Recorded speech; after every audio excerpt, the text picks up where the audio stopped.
After being in a vegetative state for 4 years, I woke up, overjoyed.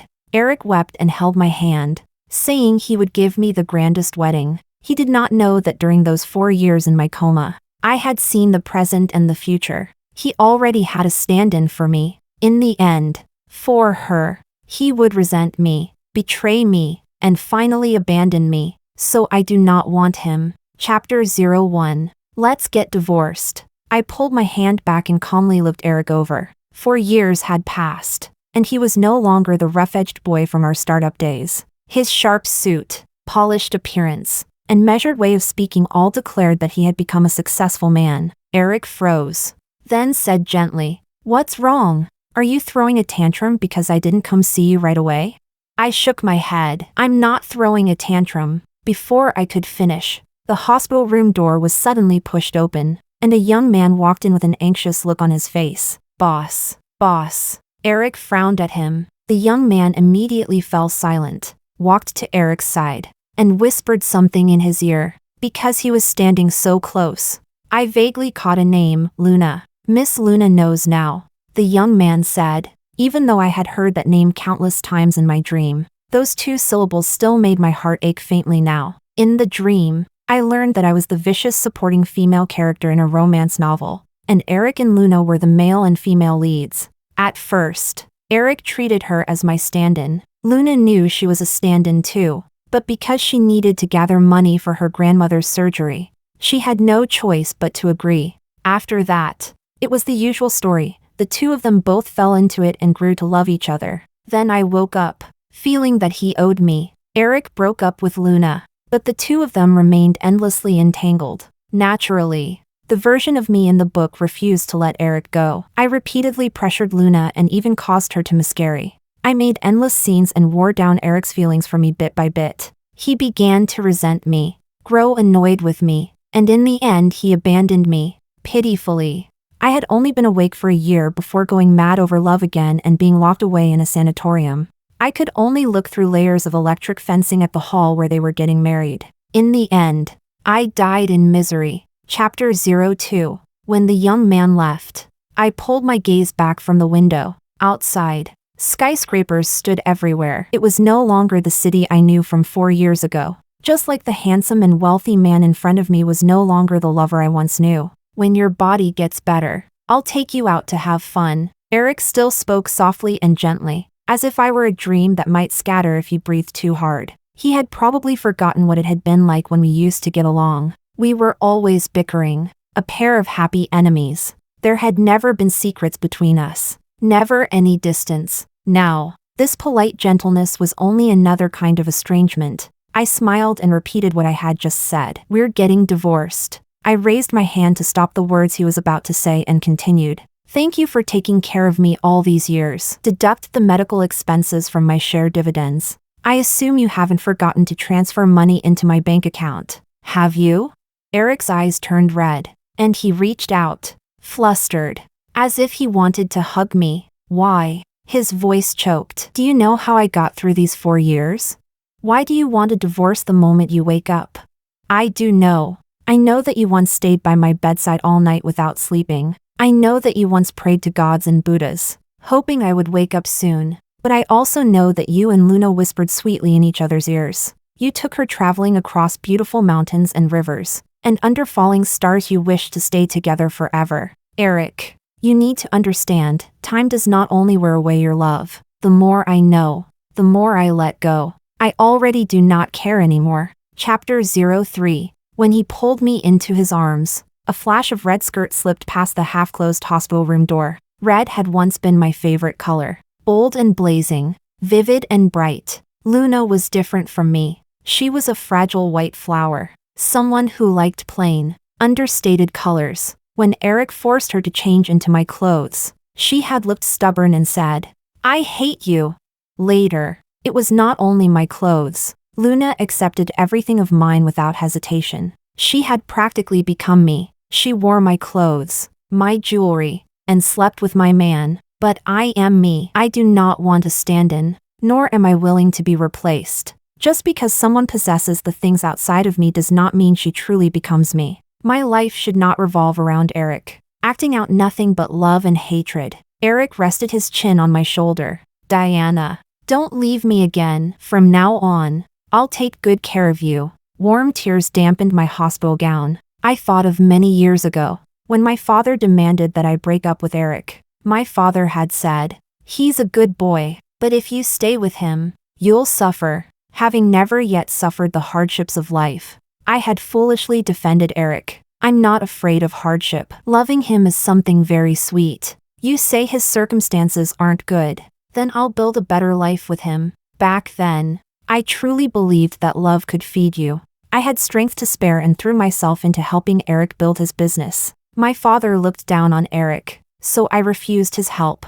I was someone who did not even know how to wash a single piece of clothing at home, yet I still learned to force a smile at dinner tables, just to secure deals. At that time, Erick would hold me, heartbroken and moved, and solemnly say, "Diana, from now on I'll take good care of you." Actually, Erick had not lied either. He really did take care of me with devotion. Even after I became a vegetable, lying motionless in bed, he would still come talk to me, wash me, turn me over. It was just that 4 years was far too long. Far too long. So long that, facing me, he gradually lost even the desire to speak. So long that his visits changed from once a day to once a week. Later, there were months when he did not come even once. Time, and a new lover, soothed away his guilt and his love for me. But cruelly, they left me frozen in the place I had been 4 years earlier, at the time when I loved Erick the most.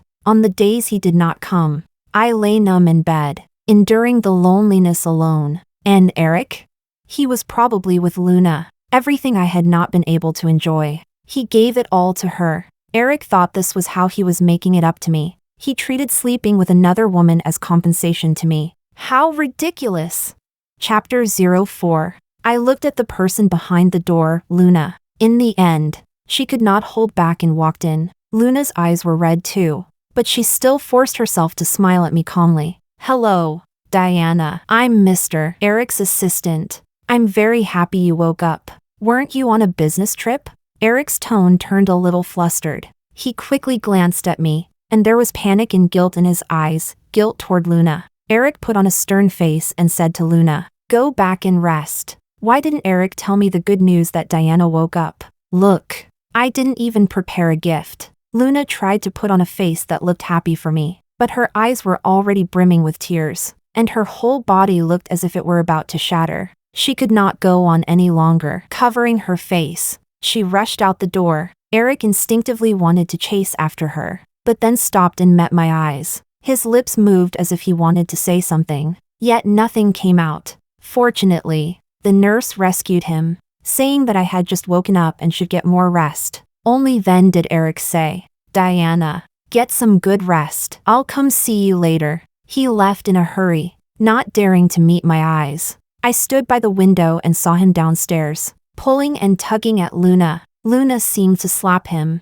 and then Erick pulled her into his arms. Their shadows merged into one, so loving. I drew the curtains and borrowed a phone from the nurse. In 4 years, phones had changed quite a lot, so the nurse taught me the basics. I called my friend and asked her to come help me arrange a transfer to another hospital. At first, Lily thought it was a scam. When she learned I had really woken up, she rushed over immediately. After the joy of our reunion, Lily told me with a grave expression that Erick had found a stand-in for me, and asked what I planned to do. I looked out at that city, both unfamiliar and familiar. I can live just fine without him, can't I?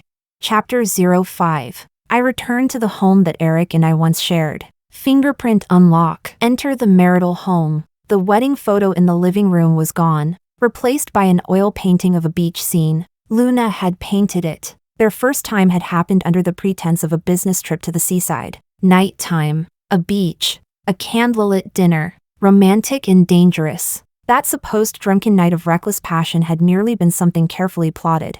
The book said that that night, when Erick was overcome with desire, he called my name, Diana. He spoke it tenderly, and Luna beneath him had her heart broken, crying as she clawed at him. Erick grabbed her hand, and his movements became even rougher. But Luna suddenly rolled over and pinned him beneath her. taking the initiative. She said, "Look carefully. I'm Luna." She was Luna, not Diana. Erick had always known the difference clearly. Where was I at that time? I was lying on a cold hospital bed. Only the moonlight brushed my face gently. When Erick was tangled up with Luna in passion, did he ever think of me? He did think of me. Otherwise, why would he have called my name? He fancied himself deeply devoted, turning me into one more element of their bedroom game. My stomach churned. I felt sick. I retched a few times. Lily hurried to support me, her face full of concern. "Let's take what you need and go. The doctor said you really shouldn't have any major emotional swings." I opened my safe and took out my ID documents, bank books, property certificate, and other things. Before leaving, I wanted to leave Erick a message, to tell him I would be changing to a new phone number, and that once my body recovered, I would go get the divorce certificate. But on the message board attached to the refrigerator, I saw the menu Luna had written. After several home-cooked dishes, she had drawn a smiling face. "Today I want to eat these." So she had already moved into the marital home Erick and I once shared. Erick was a very good cook. Back then, he would ask me a day in advance what I wanted to eat. Then he would prepare everything and, when we came back, put all his effort into cooking for me. I only cook for Diana. And in only 4 years, he had forgotten his own promise. He had even silently allowed another woman to move into the marital home I had designed with my own hands. In truth, Erick must have wished I would stay in the hospital forever. The annoying, troublesome supporting female character would die, and the hero and heroine's tortured love would move toward a perfect, happy ending. A few years later, he would remove the machine sustaining my vital signs, and then, he would cook only for Luna. It really shows that when people make vows, they always think those vows will last forever. But a change of heart happens in an instant. I looked again at this little nest of love that Erick and I had once shared. So many things had already lost the way they used to be. My doll decorations had disappeared without a trace, replaced only by pots of flowers blooming brightly. The novels I loved to read had been pushed high up to gather dust, and the study had all but become Luna's art studio. The brilliant colors of paint filled my vision, leaving only coldness behind. So it turns out a person can be erased that easily. There was no longer any trace here that I had ever lived in this place. Lily pushed me around the room in the wheelchair for one full circle. Everywhere the wheels passed was the true heart I had given in vain. Chapter 06. Very unfortunately, just as we were about to leave, Erick came home. The moment the door opened, the four of us had no way to avoid each other. Yes, 4 people. Luna was wrapped around Erick's waist. One hand slipped inside the man's shirt, the other tugging at his belt. She's been lying there for 4 years, her body shriveled up like a dried corpse. Tell me, who's prettier, me or her? It seemed that even the fact that I had woken up had become fuel for their blazing desire. It was easy to imagine how heated things would have gotten next. Erick did not have time to answer Luna before he looked at me in panic. "Diana, why are you at home?"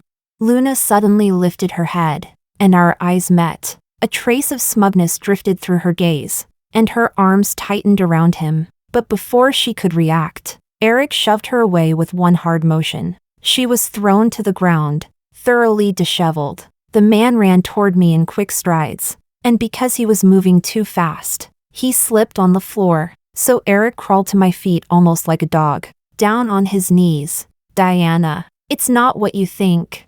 He really did seem frantic, sweat all over his head, his eyes frighteningly red. He gripped my hand tightly. Listen to my explanation. His hand was still as warm as ever, as though holding it could steady a person through a whole lifetime. But why was my heart this cold? Even now, he still wanted to explain. Was it really an explanation, or just another lie? If I had not awakened to the plot of the supporting villainess while I lay in my coma, if I were still the old Diana who loved Erick so deeply, how could I have seen Erick and Luna fooling around and not gone mad? I did not pull my hand away from Erick. I only looked quietly into his eyes. I had been spoiled by my family since childhood, and my temper was never especially good. Back when we argued, if Erick tried to reason with me, I would definitely stomp my foot and shout, "I'm not listening. It's your fault no matter what." Erick would then have no choice but to admit he was wrong. helplessly saying every sweet thing he could until I calmed down. But now, I had no temper at all. I even smiled gently. Erick, we're about to get divorced. You don't need to explain any of this. What did you call me? Erick's face changed abruptly, his pupils shrinking sharply, and his grip on my hand tightened even more. Are you insane? Let go. Lily noticed at once that I was frowning and immediately came over to pry Erick's hand off mine. He would not let go. He only stared stubbornly into my eyes, his voice breaking. Diana, don't talk about divorce. I had only just woken up not long ago, and I lacked strength. I only felt so tired. Erick, I need rest right now while I'm recovering. Please don't disturb me. The grief in Erick's expression was so heavy it almost seemed tangible. Why is it so easy for you to bring up divorce? Then what do the 4 years I spent guarding you amount to? Seeing that I clearly had no wish to speak anymore, Lily sneered. What do they amount to? They amount to you having a mistress by your side.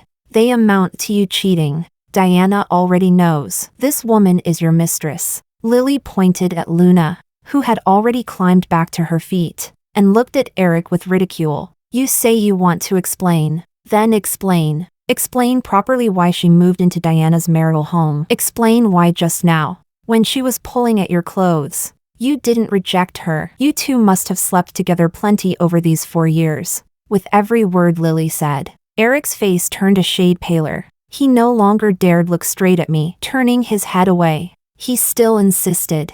I didn't. Then he looked at Luna and shouted in anger. Get out! Get out!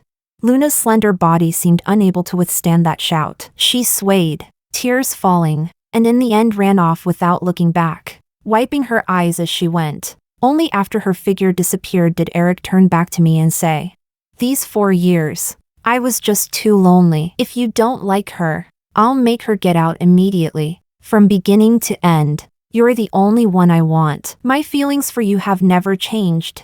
I'm begging you, don't leave me. He kept his head lowered the whole time, so I could not see his expression clearly. I could only feel warm drops of water falling one by one onto the skin on top of my foot. His tears were so hot. Vaguely, I remembered the day of the car accident. That day, we had had a huge fight. He drove in silence, and I turned my face away in the passenger seat, refusing to look at him. The car was going fast. I heard the shriek of brakes by my ear, and then, before I could even feel pain, I slowly lost consciousness. In the last instant before my mind sank into chaos, Erick held me, and I heard him crying out for help in anguish, his burning tears falling onto my face. He had said, Diana, please don't leave me. Back then, Erick probably never imagined that after fighting so hard to save my life, he would one day let another woman take up residence in his heart. I reached out and smoothed Erick's slightly disheveled hair. Erick, when you held Luna, did you ever think of how I looked dying in your arms? Chapter 07. Erick finally looked up at me, helpless and anxious. Liking Luna is your business, but I have standards. I don't accept a man who can't control either his body or his heart. After smoothing down the last stray lock of his hair, I withdrew my hand. Let's part on good terms. The company shares, the car, the house, and everything else we own together. Find a lawyer soon and divide it all cleanly. Lily pushed my wheelchair, and I moved past Erick. Just as we were about to reach the elevator, Erick called after me. Split everything cleanly, so you can go find that childhood sweetheart of yours, Oliver, right? You saying you mind that I cheated is just an excuse. Oliver, the fiancé my father had chosen for me. I should have entered an arranged marriage with him, but I had stubbornly insisted on being with Erick. That fight before the car accident had also been because of Oliver. At that time, the company had just started getting on track, and Oliver had wanted to help me by giving me an order. If we could have reached a partnership with Oliver's family, the company's prospects would have been extremely good. I had excitedly shared the news with Erick, but he told me to refuse directly. His reason was that he did not want to rely on my resources. I knew Erick had a breath held in his chest, determined to prove himself. Before my father died from serious illness, Erick had sworn that he would give me the best life. We had gotten our marriage certificate, but we had never had the chance to hold the wedding. Oliver's help would have felt like humiliation to him, but when doing business, What must always be considered is the exchange of. In the early days of building the company, didn't we also humble ourselves to get investment? So why did Erick get so twisted about Oliver? When I pressed him further, Erick suddenly exploded at me. He said, "Are you really thinking about the company? Or are you just looking for an excuse to get close to Oliver? Being with me, do you regret it now? Is that why you want to rekindle things with Oliver?" Those words trampled all over my sincerity. I had been raised like a princess, and just because I loved him, I had thrown myself without hesitation onto the hardest road of entrepreneurship. I had been tired. I had suffered. I had cried, and now Erick was asking me whether I regretted it. I stiffened my neck and ignored him, turning my head aside and crying silently as I waited for him to apologize. I was even thinking that if he apologized properly, I would forgive him. But what I got instead, what I got was him suddenly accelerating. What I got was these 4 years in a coma. What I got was a faithless man. I had already lost all interest in talking to Erick. Lily could not stand him slandering me out of thin air and snapped back. "You lunatic. Oliver got married ages ago. Treating Diana like this, are you even human? Do you have any idea how much Diana suffered with you?" Just then the elevator arrived. I tugged at Lily's sleeve, signaling her to wheel me inside. By the time Erick chased after us, the elevator doors were already closing. He shouted. What I said just now was all said in anger. "Diana! I won't agree to a divorce. Diana, if you leave me, you won't survive." Chapter 08. Not be able to live?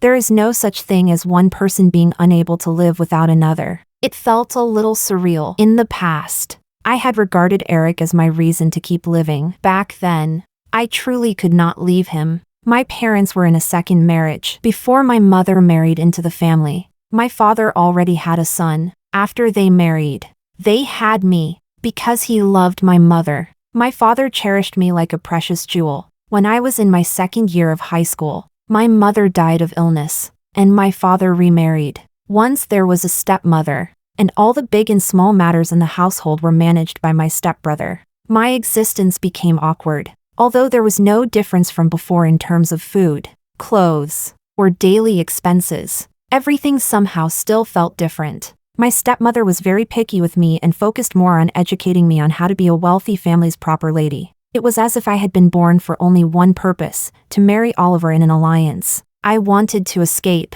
so I got into the university I wanted on my own. Yet I still had no idea what I was supposed to do with myself. And then I met Erick. We first met at a family banquet. He was a waiter, and I was by my stepbrother's side, learning how to socialize. When the banquet ended, Erick stopped my stepbrother, explained the concept of his company, and asked for investment. My stepbrother refused. It turned out that before then, he had already found chances to meet my stepbrother several times, but without exception, every attempt to secure investment ended in failure. I stood beside my stepbrother, wanting to see a defeated look on Erick's face, but he still wore the same gentle smile. Later, he came to look for my stepbrother several more times. After a while, he and I became familiar with each other. Only then did I learn that Erick and I attended the same university. He was 1 year ahead of me, and we were not on the same campus. I admired that refusal to give up in him.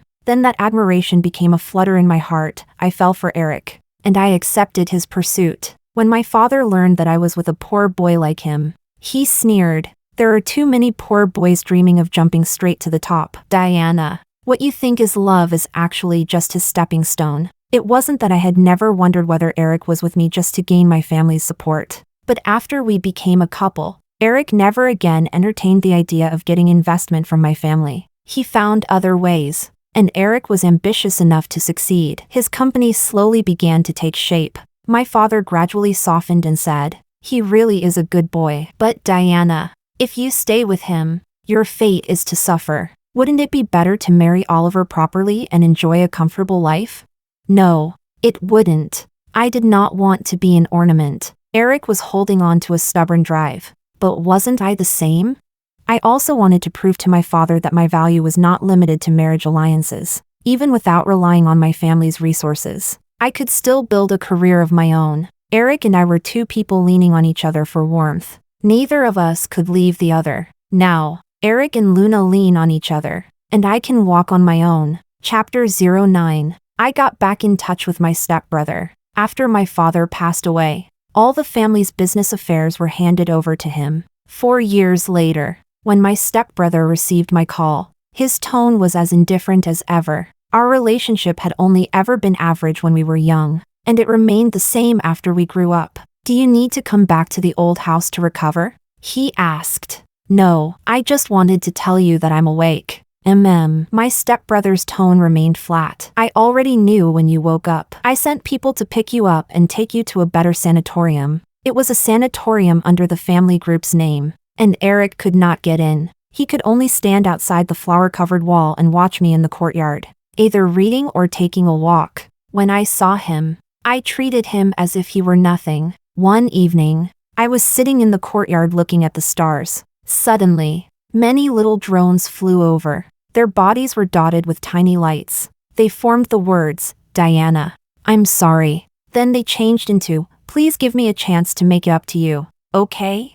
Because of that, the usually quiet sanatorium was lively for the whole night. It even attracted nearby onlookers who had no idea what was happening. To avoid Erick's future harassment, I agreed to see him once, holding a cup of hot tea, with steam curling upward. I could not clearly see Erick's face. I had heard that he spent all day loitering around my stepbrother's company, begging just to see me once.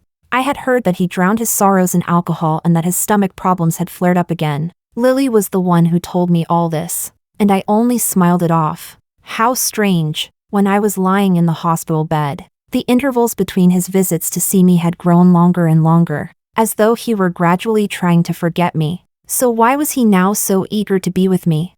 After a long silence, Erick finally spoke. Let's stop being upset and go home, okay? I've learned a lot of new dishes. I'll cook them all for you. Every time we fought before, it always ended with him admitting fault first, then making me a lavish meal. I used to like that kind of simple happiness. But now, no matter how delicious the meal was, what meaning could it possibly have? I set down my teacup and finally looked Erick straight in the eye. You think I'm throwing a tantrum? I swear, there's really nothing between Luna and me. I was just too lonely and made a mistake. I've already fired her. Diana, don't worry, for the rest of my life, I'll stay by your side only. The more Erick spoke, the more agitated he became. He took out his phone and held it in front of me. I deleted everything. She's disappeared completely. I lowered my eyes, and a mocking smile escaped me before I could stop it. You make it sound so simple. She lived in my house and wore my clothes. What about that? A few words from me were like several slaps across Erick's face. All color drained from him, leaving only pallor, while his eyes reddened. We'll buy new ones. Didn't you always want a detached villa? We'll go buy one right now. I'm begging you. Can we start over? His words were so earnest that I almost believed him. What if Luna is carrying your child? She won't be. She doesn't deserve it. Hearing a slight softening in my tone, Erick thought there was hope for reconciliation and came over to grab my hand. I only want to have children with you. You have no idea how terrified I was of losing you again.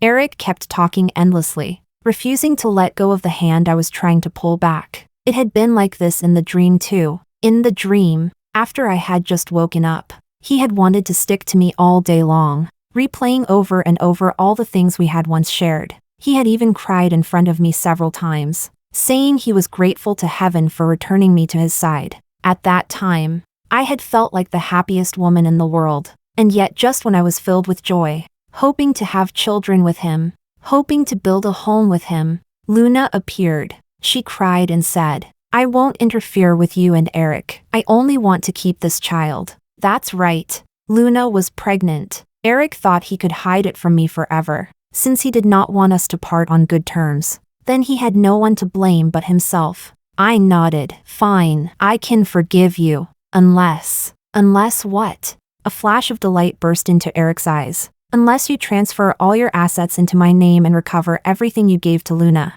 Chapter 10. At my words, Erick said nothing for a long while. I smiled. If you can't bear to part with it, then what feelings are you even talking to me about? The man's tone turned wounded. You don't trust me anymore, do you? It almost made me laugh. At a time like this, what was the point of talking about trust?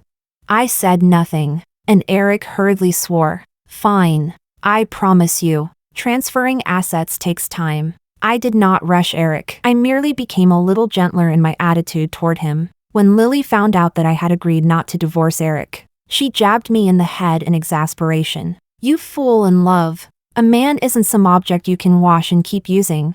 Erick is already filthy like that, and you can still bring yourself to touch him? Covering my aching head where she had poked me, I hurriedly begged for mercy. Just hear me out first. After I whispered the plan into her ear, Lily looked at me with suspicion. Will that really work? Just wait and see. I was full of confidence. The car, bags, and jewelry Erick had bought for Luna were all taken back. He handed me the itemized list to review, every line clearly written out, what each item was and when it had been given. Erick had marked everything in detail. Since they've all been taken back, sell all of it and donate the money to charity. I only flipped through the list briefly before losing interest. Leaning back against the sofa, I looked at Erick. Didn't Luna make a fuss? She wouldn't dare. It was rare for me to smile at Erick, and he immediately moved closer, taking my hand with tender affection. She wouldn't dare disturb you. I reached out and held him lightly. You still treat me just as well as before. When are you going to transfer the company shares to me? Erick's body stiffened slightly, looking into my eyes. He said, the company has a new project recently. Everything is very busy on all fronts. Can we talk about the shares later? I'll give you $5 million. Buy whatever you want. I took the bank card he handed me and smiled soundlessly. Compared with the greater part of his fortune that should have been divided to me in a divorce, what did these $5 million even count for? I really did not know whether Erick was reluctant to part with me, or reluctant to part with the money he would have to give me. Maybe he wanted all of it, including Luna. I've mostly recovered once I'm discharged. I'm going to the company to help you manage things. Erick had not expected me to make such a request and instinctively refused. Rest more. I'll support you. You've lost so much weight. It hurts me to look at you. And so the topic drifted away from my returning to the company and veered off into how much he had missed me over the years. I impatiently cut him off. I'm going to the company, unable to argue me out of it. He had no choice but to nod. Fine. Shingen Technology was originally built by us together. If you want to go, then go. Shingen Technology. Those 4 words tugged painfully at something deep inside me. In the early days of the company, we had only 3 shabby one-story rooms. They were freezing in winter and scorching in summer, with terrible conditions. Sometimes when there was a torrential downpour outside, it would be raining lightly inside too. The water would flood up over our ankles. Erick would hold me, and I would angle the umbrella toward the expensive electronic equipment indoors. Even so, I still smiled without a single complaint. That was probably what people meant by saying that when there is love, even water is enough to feel full. Memories of the past surged over me like waves. The image of Erick in me, together with the other 2 partners who had founded the company with us, dreaming about the future in those 3 little dilapidated rooms, was still vivid before my eyes. And in the blink of an eye, 8 years had passed. We had all become successful, and we had all lost the people we used to be. Chapter 11. On the day I officially returned to Shingen Technology, I put on my favorite red dress. My makeup was exquisite, my red lips full. I loved this vibrant vitality in myself, and it had nothing to do with anyone else. Shingen Technology was no longer those 3 low, shabby one-story rooms. The entire building in the city center now belonged to Erick. Since everything had already been arranged in advance, the receptionist respectfully led me to the president's office. Erick was waiting there, introducing me one by one to the heads of each department. None of the old faces from before were still here. To me, the people in charge of the departments all looked utterly unfamiliar. Though they were all smiles when they looked at me, their eyes were full of mockery. I left and returned, and finally, in the break room, I found out why they had been looking at me like that. She's just lucky. She lay there for 4 years, and when she woke up, her husband had become rich. Poor Luna. She worked so hard alongside the boss for so long, only to make a wedding dress for someone else. 2 female employees were stirring their coffee, gossiping with great enthusiasm. Listening to them, It was nothing more than lamenting how I did not have to do anything and could still become a wealthy man's wife, and feeling sorry for the beautiful and kind Miss Luna. I pushed open the half-closed door and walked straight toward them. The two of them panicked, and a coffee spoon fell to the floor. Their eyes darted away, and they did not dare look at me. I took a bottle of sparkling water from the refrigerator and looked at them with amused eyes. Go on. I like listening.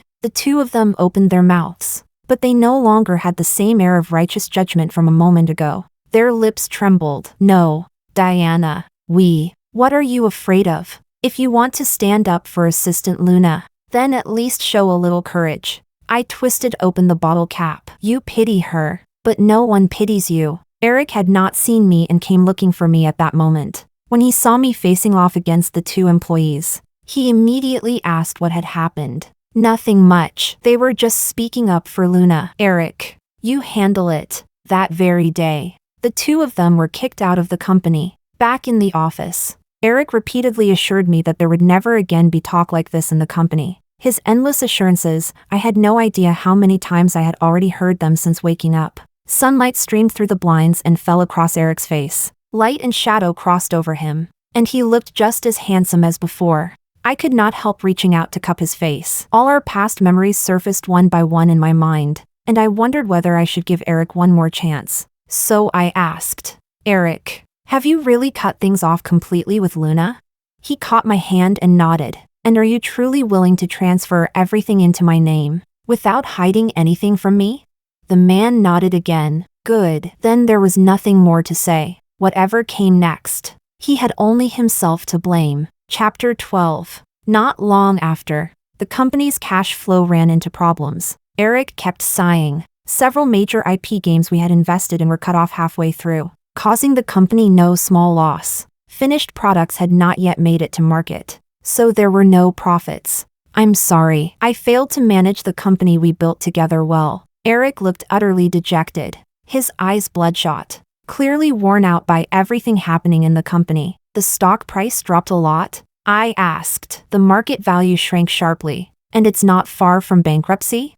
Erick rubbed his brow, his fatigue obvious. Yes, it keeps falling. He looked at me. We should sell now, otherwise we'll lose even more. It's all right, we just need to get through this stretch. I said to comfort him. It's not a matter of time. The company's direction is wrong. Starting over from scratch would cost even more. It's better to sell. He looked guilty and handed me the company's financial reports from the past 2 years. Erick had made his fortune with a competitive mobile game. But in the past 2 years all kinds of mobile games had sprung up like mushrooms after rain, and our games were no longer as competitive as others. Later, several games were suspected of plagiarism. They flared up briefly, then fell silent again. The financial reports really were not pretty. You've already talked to someone? I flipped through them briefly and handed the booklet back to Erick. The man nodded heavily. Yes, this is better too. I'll have more time to spend with you. I looked at him without blinking, trying to find even the slightest trace of a lie on his face. There was none. He looked so sincere that it made me feel despicable. Erick, when did your acting become this good? Were you acting from the very beginning? A bitter taste spread through my mouth. I adjusted the expression on my face. Which company is willing to acquire it? A real estate company. They want to expand their business. He asked me again whether I wanted to look at the contract. I refused. You decide everything. Chapter 13. Erick had not expected me to be this obedient. Once he recovered from the surprise, he hugged me excitedly. Diana, you're so good. If I'm that good, will you come with me to the hospital for a follow-up check? Of course. Erick agreed again and again. Let me go out and finish what I'm handling first. Then I'll go with you. He spoke as he was about to leave. Before going, he even asked whether I wanted a cake from a certain bakery. You used to love their cakes the most. I'll buy one for you when I come back. I smiled and agreed, watching him drive away. Then I took out my phone and told Lily to drive downstairs and wait for me. In the square outside the hospital inpatient building, Erick, who was supposed to be dealing with company matters, was carefully holding Luna by the waist. Luna loved wearing clothes that showed off her willow-slender waist, but now her clothes were very loose. She was pouting, as if she were complaining to Erick. Erick kept nodding, scooping up spoonfuls of cake to coax her into eating. so the cake was not specially bought for me either. I was just an afterthought. Such a disgusting loving pair. Maybe because they had not seen each other in a long time. The two of them were immersed in the joy of being together again and did not notice Lily and me. I walked over at an unhurried pace and snatched the pregnancy test report from Erick's hand. The man suddenly looked up when he saw my face. He froze. 3 months. The pregnancy is stable. I said it with a smile. Then asked Erick, Erick, where are you planning to send her to rest and carry the baby? Erick let go of Luna. His face pale. The words were stuck in his throat, and not a single syllable came out. Luna reacted first, covering her stomach. She said mournfully, Diana, I won't disturb the two of you. I'm begging you. Let me keep this child. I only want this child. She was truly in tears. Please. She really thought she was acting in some idle drama. I looked at her with a smile. You have reproductive rights. You can have as many children as you want. Then I turned to Erick. At this point, what else do you still want to explain? Say it all at once. Cold sweat broke out all over Erick, but he still stubbornly grabbed my hand and would not let me leave. Don't get divorced. What do I have to do so that we won't get divorced? He said this with difficulty, tears falling in streams. I knew that the current Erick still loved me, so I was going to make use of this last remaining bit of love. Have the child aborted. I want to watch it happen with my own eyes. Chapter 14. Luna cried and begged Erick not to agree. I said slowly, Erick, do you remember what you said at your grandmother's bedside? Erick's parents had died early, and he had depended on his grandmother alone. His grandmother was gravely ill and bedridden. It was Erick and I who stayed by her side, feeding her and washing her. I regarded Erick as my lover, so I treated his grandmother with even greater devotion. As she was dying, his grandmother held Erick's hand in mine, saying she hoped we would marry soon and have many children. Stay together and stay well. Erick, don't fail, Diana. Don't fail. At the right moment, I squeezed out 2 tears. Erick, are you going to fail me? Erick hurriedly shook his head. No, I truly know I was wrong. What followed was very simple. Erick forcibly demanded that Luna have an abortion. Naturally, Luna refused. Erick hardened his heart and had people force her to a private hospital and make her abort it. I watched the whole thing coldly until the operation was over and I saw that small, not yet fully developed embryo. When Luna was wheeled out, she looked at me with a gaze full of venom. You're so cruel. In my heart, I asked myself, am I cruel? No, this is all something you brought on yourselves. Erick looked deeply unwilling to bear it, and I said, she cursed at me, slap her. He did not move, so I pulled out the divorce agreement. Go on, slap her until I'm satisfied. If you can't bear it, then we divorce. How could we divorce now? The company still hadn't been sold. His shares were still in my hands. The way Erick looked at me held some fear, but very quickly he raised his hand and slapped Luna twice in quick succession. Handprints instantly appeared on the woman's pale face. She covered her face, tears spilling uncontrollably. I hate you. I hate you to death. Erick did not dare look at her. He took my hand and led me away. Don't worry. This time, we truly won't have any more contact. I said nothing. Erick, you have told too many lies. It is very hard for me to believe you. After we returned, Erick immediately began rushing to sell the company. He became busy. In truth, he was avoiding me. Perhaps whatever little love he still had for me had vanished entirely because of my ruthless conduct. He once said I was his salvation. Then even if I sent him to hell, I would bear no sin. Chapter 15. After the company was sold, I found Erick in a bar. He had 2 heavily made-up women in his arms, and when he heard me tell him to come home, he acted as if he had heard nothing. That's enough. Diana, I'm entertaining clients. I said nothing. I only looked at him. Erick sneered. What? Are you going to bring up divorce again? Diana, the money from selling the company and the house all went into plugging holes. If we divorce now, you'll have nothing. I poured myself a glass of alcohol. So, you think I can only rely on you?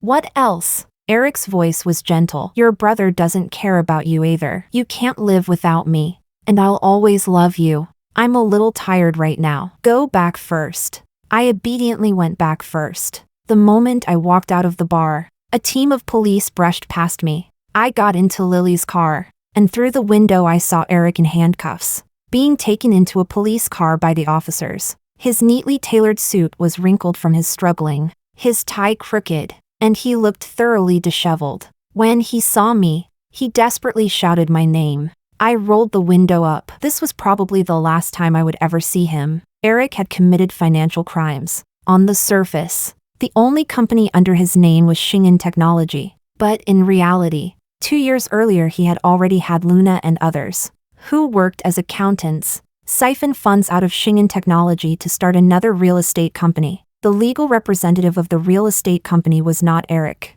but one of his own people. Erick first bought a piece of land, then heavily promoted the residential development he was supposedly about to build, attracting people to buy homes. In fact, the company had no money at all to build those homes. So what was done with the home buyers' money after it came in? Naturally, it was used to quickly buy a second plot of land. The buyers were never going to get the homes they paid for. By similar methods, Erick amassed an enormous fortune in only 3 or 4 years. The social consequences were extremely severe. After I woke up, on the one hand he feared I would notice something was wrong, and on the other hand he wanted to control me and avoid dividing too much property with me. So he falsified the books, making Shingen Technology's market value shrink, and then sold it to himself. In that way, he could take all my shares at the smallest possible cost. Together with the rest of the arrangements he had made, I would even have ended up paying money out of my own pocket to help him cover his debts. Erick had planned it beautifully. He just never imagined that I had investigated him so thoroughly. After he was arrested, Erick refused to plead guilty, but someone he had never expected took the witness stand and nailed down his crimes, Luna. Luna brought the company's real account books and dealt Erick a devastating blow. The other 2 employees Erick had fired for my sake also testified. Of course, Luna herself inevitably had to be sentenced and go to prison. Erick broke down in court and demanded to know why Luna had betrayed him. Luna said only one sentence: because people are selfish. Chapter 16. People are selfish. By the time I said that to Luna, her eyes were already swollen red from crying. To keep up the act, Erick followed my demands and took back everything he had ever given her. She was left alone in a rented apartment, abandoned to fend for herself. It was I who had Luna, weak and half dead after the abortion, brought to the hospital and properly cared for. You won. You must hate me, don't you? Luna's voice was faint. Why would I hate you? I arranged the fragrant lilies in the vase. If there hadn't been you, there would have been other women. If a man wants to cheat, what does that have to do with the woman? I carried the vase to the cabinet by the window and set it down. Luna's eyes followed me, as if trying to see through the fake mask on my face. I'm guessing Erick must have told you to endure for now, and that once everything was over, he would compensate you. After too long a silence, I was the one who broke it first. Luna's face turned even paler. I don't know what you're talking about. Don't play dumb. Erick wanted to hollow me out. Once I had nothing left, he could be with you openly and honestly. You were originally an accountant at Shingen Technology, weren't you? You must have done quite a lot of dirty work for him. She opened her mouth to deny it, and I raised a hand to silence her. Don't rush. When all of this comes to light, who do you think will be the first one made to take the blame? The person in front of me was breathing harder and harder. I continued. If he can be this ruthless even toward his own child, how much real feeling do you think he has for you? Luna looked at me as if she had seen a ghost. So you knew everything? You were acting? I admitted it generously. Yes, if Erick had only been willing to divorce me, that would have been one thing, but he wanted to scheme against me, and so I wanted to make sure he would never rise again. Why? Don't you love him? Luna became agitated. He so obviously loved you. It drove me mad with jealousy. People are selfish. He loves me. Doesn't he also love money? I sat down beside Luna. Were you planning to secretly tip Erick off, so he could hide for a while? Don't be foolish, since I'm laying everything out for you. I already prepared 2 plans. If you don't cooperate, the one who suffers will still be you. Tens of millions in false accounts, enough to rot in prison for it. I showed Luna a few photographs. Erick only waited 4 years for me before getting together with you. If you go to prison, I left the sentence unfinished and instead showed her photos of Erick fooling around with other women. But my crimes aren't light. The woman finally began trembling, her eyes red as she murmured, "Don't be afraid. Erick forced you to do it all, didn't he?"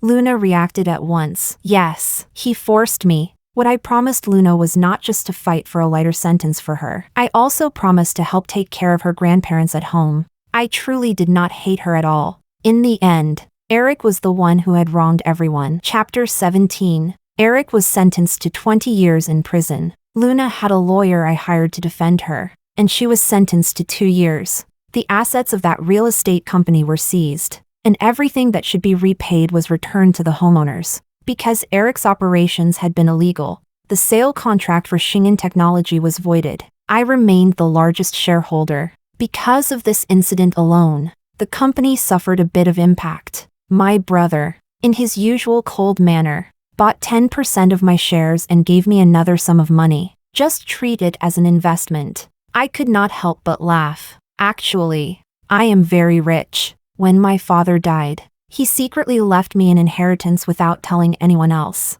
Lily has been helping me manage that money, and it is no small amount. Even if Erick had not committed any crimes, I still could have dragged him down from the clouds. The reason I did not tell Erick back then was because I discovered him flirting with other women. That's right, after my father died, he had become a little ambiguous with a female employee. Although it only looked like ambiguous flirting, it was enough to put me on alert. So I left myself a way out. After all, people are selfish. When in love, I can give everything, but if he betrays me, why should I still treat him with sincerity?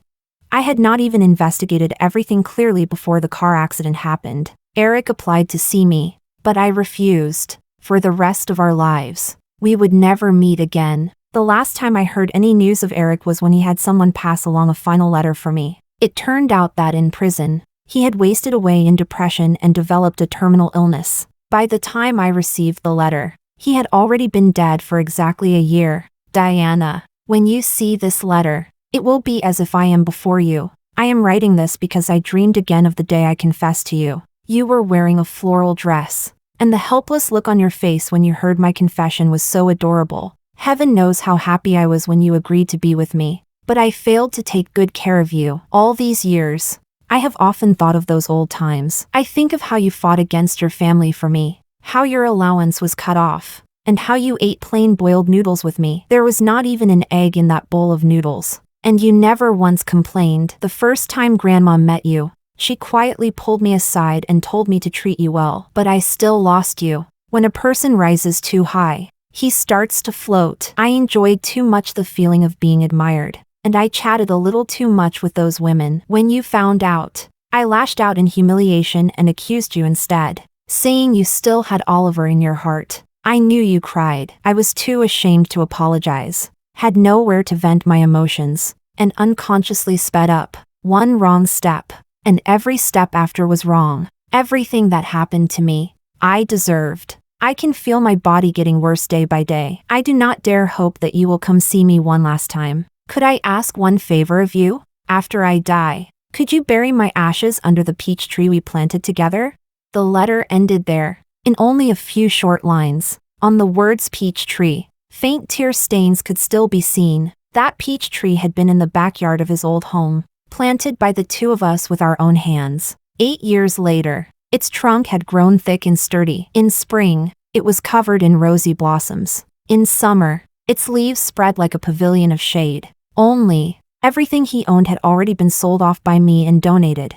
The old house was gone, and the tree was gone too. As for his ashes, I would not bring them back either. I fed the letter into the shredder. Lily glanced at me. That scumbag deserved to die. Do you regret ever knowing him?